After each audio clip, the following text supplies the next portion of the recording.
Dans cette partie, nous allons voir comment réaliser le pop-up des mots pour la taxonomie de Bloom. Donc là, une fois qu'on a réalisé le pop-up d'un mot, pour le reste, ce sera exactement la même chose. Donc là, moi, ce que je voudrais, c'est que le mot mémorisé, par exemple, donc, apparaisse donc avec un décalage au moment où le bloc violet arrive à son niveau. Donc ça fait pouf, et là, pof, mémorisé apparaît. Donc là, vous ferez ce que vous voulez, une fois que vous aurez compris. Mais moi, par exemple, là, ce que je voudrais, c'est que mémoriser donc, soit déjà présent en frame 30, alors que le bloc est arrivé en frame 25. Donc il va y avoir 5 frames de décalage. 5 frames, 5 frames, c'est quand même assez rapide. Hein. 5 frames, c'est quoi? C'est par rapport à 25 images par seconde. Donc c'est 1/5 de seconde. Donc 1/5 de seconde, c'est quand même très rapide. Donc là, en gros, je sélectionne le mot mémoriser.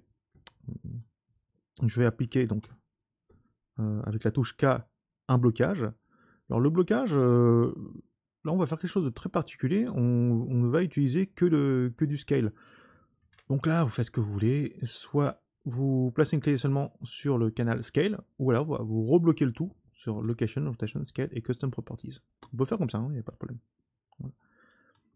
Mais surtout ce qui va se passer là, c'est que je remonte et je viens donc 5 frames avant, c'est-à-dire frame 25, et là je vais donc faire un scale à 0 pour faire disparaître le mot. Bon, au lieu de le faire avec la touche S ou les gizmos là, ou les manipulateurs de transformation, je vais plutôt le faire directement ici. Donc je viens ici là, donc on a des valeurs donc, que je n'ai pas besoin de retenir, et je vais mettre tout à 0. Donc 0, 0, 0. Voilà. Et attention, là comme je ne suis pas un auto-key, j'ai un code orange. Le code orange signifie qu'il y a une modification, mais que ce n'est pas sauvegardé par le système. Donc là, deux solutions. Soit je place le pointeur de la souris ici dans la zone, et j'appuie sur la touche K ou I. Alors peut-être I ça marche mieux, voilà. I. En appuyant sur I, donc là ça me place une clé d'animation là, maintenant de manière définitive, sur la frame 25. Alors, sinon, je peux me placer ici et j'appuie sur la touche K. Et je replace une clé en Location, Rotation, Scale et Custom Properties. Donc là c'est un peu radical, là je place une clé partout. Bon, c'est pareil, hein, ça marche. Donc là, dans le principe, voici ce qui se passe. Donc de la frame 1 à la frame 25, il ne se passe pas grand-chose. Sauf que le bloc violet arrive à sa position. Et là, pof. Donc ça fait apparaître mémorisé. Voilà. Tac. Donc là, de mettre l'escale à 0, c'est une des méthodes pour faire disparaître un objet dans la scène. Par exemple, quand on n'a pas la main sur la propriété de visibilité. Alors normalement, la propriété de visibilité se trouve ici, là, ici, là, sur l'onglet de l'objet, hein, l'onglet carré orange. Et là, vous avez un truc qui s'appelle normalement là, Show in Viewport. Il y a ça qui vous permet donc d'afficher ou de cacher un objet. Alors le mieux c'est de le mettre en frame 30, voilà. Donc en cachant ici là. Alors parfois on peut avoir la main sur ce paramètre. Il y a également celui-là, hein, l'œil, qui est ici là. Donc l'œil. Donc il y a plusieurs manières de faire apparaître et disparaître un objet, mais en termes d'animation, par exemple dans certaines situations, on n'a pas toujours la main, comme je disais, hein, sur le paramètre de visibilité, et donc en essayant de hacker un petit peu le système, en contournant les choses, en mettant le scale à 0 partout, on fait comme s'il disparaissait. C'est une des méthodes pour faire disparaître. Voilà. Hop là, ok.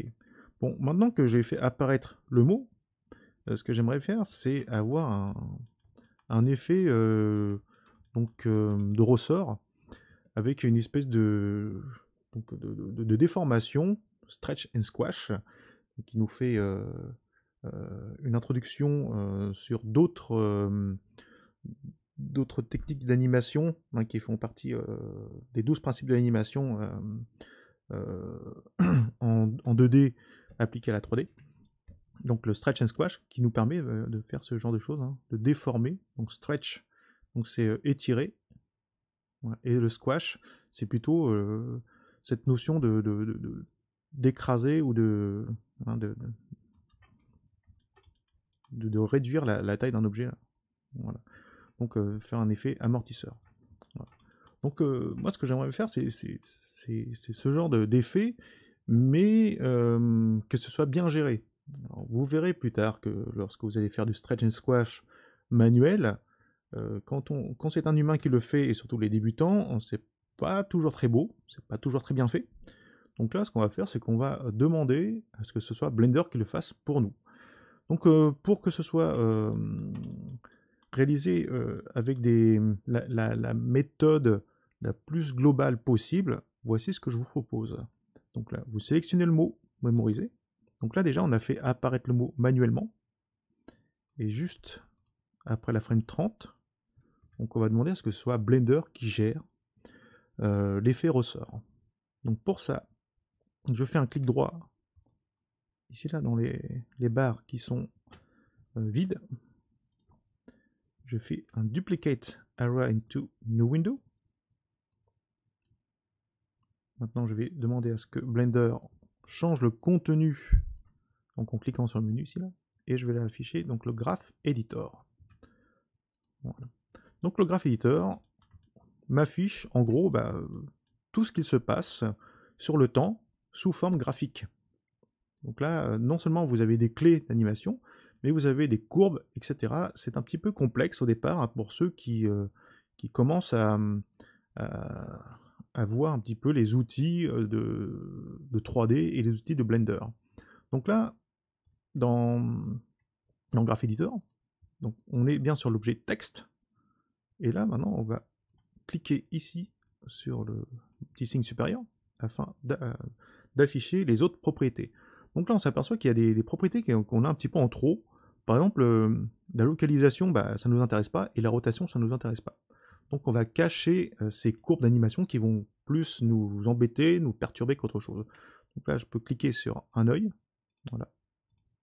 Je clique sur l'œil pour le cacher, ou alors je peux faire un clic gauche sur l'œil, je le maintiens enfoncé et je descends. Donc je descends pas trop bas, parce que là, moi je vais avoir besoin de jouer sur le scale au niveau X, Y et Z. Donc, sauf que là, actuellement, si je zoome, donc pour zoomer, hein, c'est un petit peu comme dans le viewport, on utilise CTRL-clic molette, vers le haut, vers le bas, vers la gauche, vers la droite. Donc on ne peut pas faire de rotation. Hein. Par contre, on peut faire du pan, donc avec Shift-clic molette, donc enfoncé, et ça me permet de déplacer la courbe. Voilà. Donc là, le problème actuellement, c'est que les trois courbes sont superposées.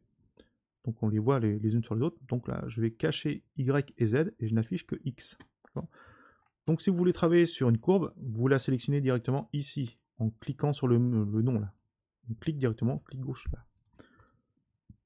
Ça va avoir pour effet de sélectionner la courbe. Et cette courbe est accessible de plusieurs manières ensuite.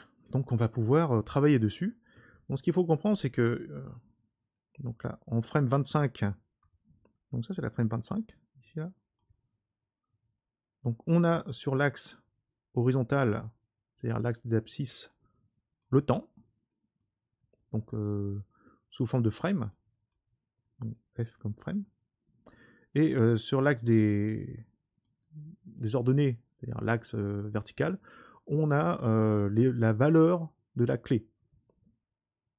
Donc là, en gros, le Graph Editor, qui est ici, c'est la même chose, mais en plus détaillé que ce que l'on a sur la timeline. Donc ici, on a ça, et ça, c'est ici. Alors les clés maintenant, où est-ce qu'elles sont les clés? Donc la clé qui est ici, en fait, elle est là. Et la clé en 30, eh bien, elle est en 30 avec sa valeur. Donc en gros, dans le Graph Editor, il faut lire la valeur donc, horizontale et la valeur à la verticale. Donc là, actuellement, c'est à peu près ça. Et donc là, on a la clé en frame 30, qui est ici. Et on a la clé en frame 25, qui est là. Alors du coup, là, vous allez me dire, oui, mais c'est quoi ces points là à côté là? C'est quoi ces trucs là, ici et là? C'est un petit peu le bordel. Oui, c'est le bordel. Donc là, il faut être un petit peu habitué à lire ce genre de choses, il faut déchiffrer. Donc en gros, ce qu'il faut savoir, c'est que quand on sélectionne une clé, là, ici, là, ou quand on voit une clé, la plupart du temps, ce seront des clés de type Bézier, par défaut. Ça veut dire que vous avez des poignées de chaque côté, qu'on appelle également handle, donc en anglais. Et ces poignées vont vous permettre donc de modifier la trajectoire de la courbe. Donc là, j'ai la clé, je peux sélectionner la poignée qui passe en blanc, j'appuie sur la touche G, et je déplace la poignée. Donc et cette poignée là, ce qu'on peut remarquer, c'est que ça modifie la forme de la courbe.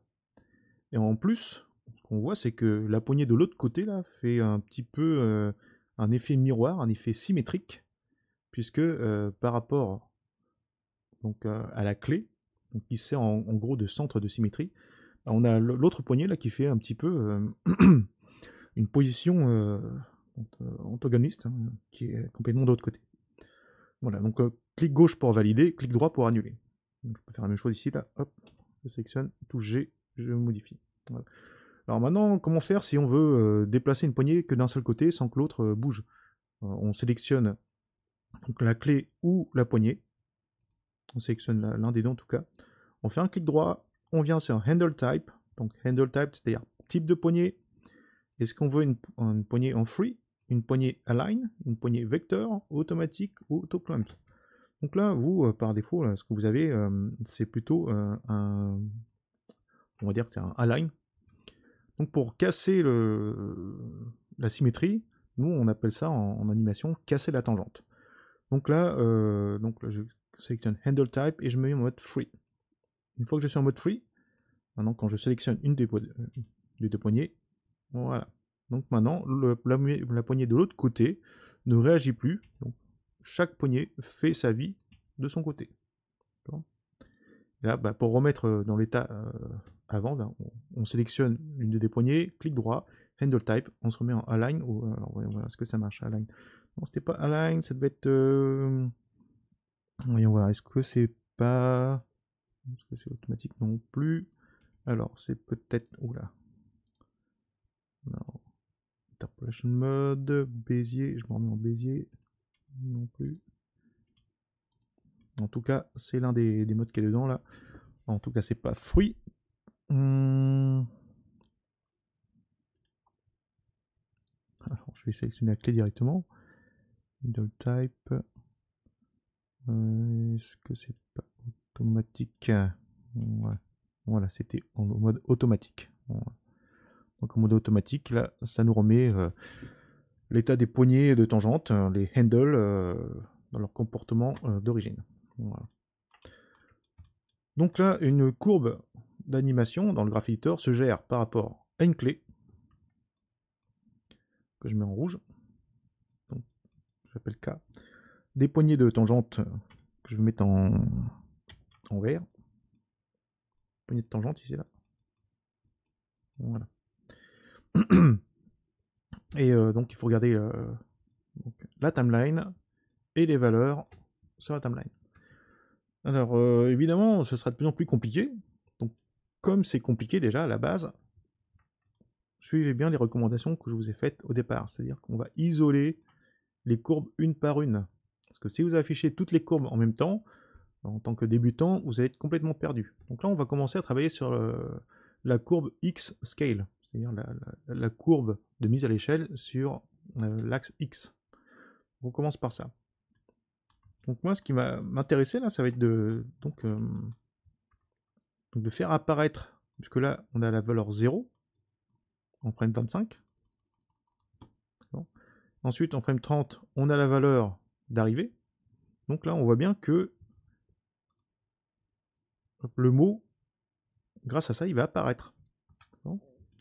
Et moi, ce que j'aimerais avoir maintenant, c'est une espèce de sinusoïdal comme ça, qui va me permettre donc d'avoir cet effet ressort. Donc pour ça, donc je clique bien ici là, je clique directement sur le mot X scale, je place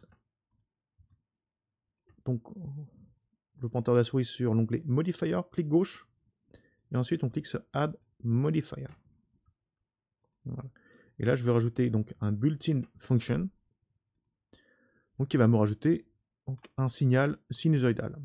Sauf que là, le problème c'est que quand je rajoute un modifieur, bah, il a écrasé ce que j'ai fait juste avant. Il a écrasé? Non, pas tout à fait. Donc là, vous avez dans le modifieur, ici là, deux choses. La croix, c'est pour supprimer le modifieur. Et le petit carré avec la case qui est cochée, c'est pour activer le modifieur. Donc je peux décocher la case pour le désactiver. Donc, désactiver, activer, désactiver, activer. Donc là, quand le modifieur est désactivé, je peux resélectionner ma clé de la courbe et puis les déplacer. Je peux faire des opérations dessus. Et dès que je recoche, ah bah là, j'ai perdu la main. J'ai perdu la main? Pas tout à fait. Donc plusieurs choses. Donc dans le built-in function de type sinus, on va avoir accès donc à une case qui s'appelle additive. On pourra cliquer dessus. Sauf que bon, additive pour l'instant, ça va pas trop m'aider. Donc je redécoche la case. Par contre, ce qui va m'aider pour voir plus clair, c'est ça. C'est le restrict frame range. Je coche la case. Et là, moi, je veux que l'effet commence en frame 30. Donc le start, il va falloir que je définisse 30. Donc je mets 30. Et je vais arrêter l'effet un petit peu plus loin. Donc, par exemple, si je veux une seconde d'animation, une seconde d'effet ressort, bah, je fais 30 plus 25, c'est-à-dire 55. Voilà. Comme ça, je vais avoir une seconde d'effet ressort. Alors, est-ce que ça va être long, ça va être court? Là, je peux pas trop dire, mais on va faire des tests. Sauf que là, bah, le signal est un petit peu bizarre. Hein. Bon, on va regarder quand même ce que ça donne. Donc là, je rembobine et je joue. Qu'est-ce que ça donne? Non, c'est bizarre. Là, il y a le mot là qui... le mot qui... alors, voilà. Donc là, il grandit. Et d'un coup, pac, il passe de l'autre côté. Pourquoi? Parce que là, le nombre est négatif. Donc on a fait un scale moins 1. C'est-à-dire qu'il part de l'autre côté par rapport à son point de pivot. Là, il repart, hop, il repart de l'autre côté, il revient, hop. Bon, là, ça c'est pas bon. Hein. Il y a un truc, clairement, c'est du n'importe quoi. Donc là, on va faire des réglages avec tous les paramètres qu'il y a ici. Donc déjà, ce qu'on peut commencer à faire, ici là, on va calmer le signal, là. On va faire un blend out. Blend out, ça veut dire, en gros, c'est l'atténuation à la sortie. Donc si j'augmente, voilà ce qui se passe. Donc et ça, c'est le nombre de frames à partir de la fin. Donc à partir de la frame 55, on va remonter le nombre de frames qui est indiqué ici en blend out, c'est-à-dire moins 14. Donc je vais faire moins 15 pour que le calcul soit plus facile. Moins 15. Voilà. Donc si je fais 55 moins 15, donc ça va faire normalement 40. Voilà, donc là, 55 moins 15, donc 40, ça vient jusque là. Et donc l'atténuation donc du signal va commencer de là, après 40, jusqu'à la fin. Et là on voit bien que là la courbe est beaucoup plus... elle commence à s'atténuer, puis là elle rejoint donc la valeur finale. Alors, sauf que là, on a quelque chose de trop bizarre, c'est que là, l'amplitude est trop grande. Donc l'amplitude est là. Donc une amplitude, pour ceux qui ont fait des études d'électronique, en fait l'amplitude, c'est entre le niveau 0 et le maximum. Donc positif, vous avez à peu près la même chose en négatif. Donc l'amplitude, en fait, c'est ici. Hein. C'est entre 0 et le maximum. Donc c'est-à-dire 1. Bon, moi, ça ne m'intéresse pas. Donc là, je viens ici, je fais un clic gauche enfoncé, ici, hop, et je vais à gauche ou à droite pour augmenter ça. Donc moi, comme je ne veux pas que ça descende dans les négatifs, donc là, je mets une amplitude plus petite, sauf que là, je peux pas... Là, comment est-ce que je fais pour monter tout ça? Là, on va utiliser le value offset. Le value offset va me permettre donc de faire monter ou descendre le signal. Donc je vais le placer à peu près comme ça. Et là, il y a beaucoup trop de rebonds. Donc, je vais utiliser le phase multiples, donc pour le mettre en inférieur à 1. Donc là, par par exemple, je vais mettre 0,2 ou 0, allez, 0,4 c'est bien. Voilà. Je le mets à 0,4 pour ne pas avoir trop de rebonds. On réajustera en fonction de. Sauf que là, ici, là, le signal est cassé. Donc je vais utiliser le phase offset pour le rephaser là, ici, là. Pour que ça revienne se mettre juste ici, là, pour prendre le relais. Alors là, ce qu'on peut remarquer pour les puristes, ils vont dire, oui, mais là, moi, mon signal, je voudrais qu'il soit bien comme ça. Vous n'êtes pas obligé, parce que là, vu que c'est sur quelques frames, c'est sur 1 ou 2 frames, l'être humain ne peut pas le percevoir, ça. Bon, mais si vous insistez, on va réparer ça. Donc en tout cas, là, grâce à tous ces paramètres, on a réussi à faire donc, un signal qui va nous permettre d'animer. Donc je rembobine et je lis. Voilà, c'est plutôt pas mal. Donc maintenant, là, si vous estimez qu'il faut plus de rebonds, donc on va jouer sur le phase multiple, on va mettre plus de rebonds. Voilà, comme ça. Là, je vais le déplacer. Voilà, comme ça. Je vais baisser un petit peu l'amplitude. Voilà. Et là, pour réparer le signal, là, ce qu'on pourrait faire, c'est cocher la case additive. Sauf que la case additive, là, on voit qu'il y a un décalage. Mais là, ça nous permet d'accéder, en tout cas, ici, là, à la clé qui est là. Et à sa poignée. Donc, je vais sélectionner et je le déplace. Là, c'est pas bon. Donc là, je vais devoir casser la tangente. Donc, je fais un clic droit, Handle Type, Free. Et là, je déplace. Voilà. Et là, je peux décocher additive. Sinon, l'autre méthode, c'est de décocher plutôt la case pour activer et désactiver le signal. Et là, on repositionne. Sauf que là, je ne vois pas le résultat final. Voilà. Bon, comme j'ai dit, ça, ce n'est pas très grave. Voilà, bon, là, on y est là. Donc, je rembobine, barre espace. Et voilà. Donc là, on a réussi donc, à créer un effet ressort, un effet rebond, sur le mémorisé, mais seulement sur l'axe X. Maintenant, on va l'appliquer sur l'axe Y et Z. Alors pour faire ça, vous avez plusieurs méthodes. Soit vous le refaites, ce que j'ai fait manuellement, mais ça peut être long, ou alors vous pouvez faire la chose suivante. Donc je sélectionne bien le X scale, il passe en jaune. En haut à droite, ici là, vous avez deux icônes. Donc il y en a une pour copier et l'autre pour coller le modifieur. Donc je peux copier le modifieur. Ensuite je sélectionne Y et Z et je colle le modifieur. Voilà. Donc là je viens de recoller donc les modifieurs pour faire en sorte que les scales aient lieu sur les axes X, Y et Z. Voilà. Donc n'hésitez pas à refaire ces manipulations. Vous pouvez donc refaire la même chose sur les mots comprendre, appliquer, analyser, évaluer et créer, en créant des variations et tout un tas de choses de ce type-là. Donc n'hésitez pas, comme d'habitude, à refaire les manipulations, à défaire, à refaire, à vous entraîner, à persister.